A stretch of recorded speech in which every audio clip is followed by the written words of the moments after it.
Masu magana suka ce biri yayi kama da mutum. Shahararriyar waƙar nan ta Ado Gwanja mai suna warr. Kamar yadda dai muka yi bincike, sai muka gano cewa wasu ma cewa suke waƙar nan ya kwaikwaye ta ne a gurin shata.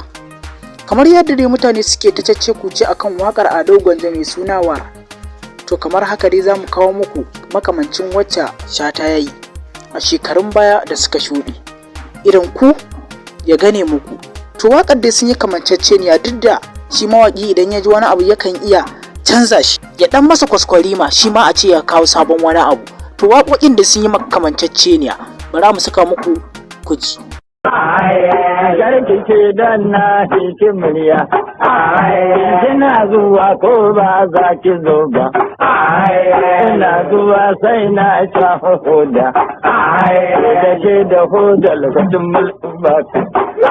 Ga wasu kuma yadda suka haɗa kwabarin ɗin bidiyon da ta shata da kuma ta Ado Gwanja. Ku ƙara kallar wannan bidiyon. Kina zuwa ko ba za ki zo ba, ina zuwa sai na sha hoda, da ke da hoda lokacin mulkin baka.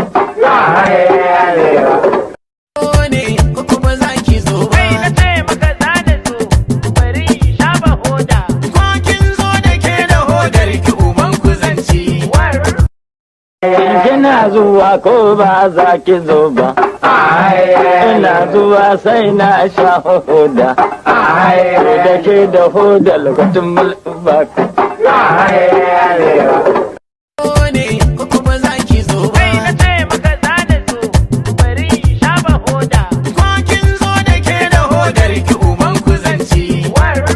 To mai sauraro, da kanka zaka yanke hukunci game da mutane cece kucen da suke.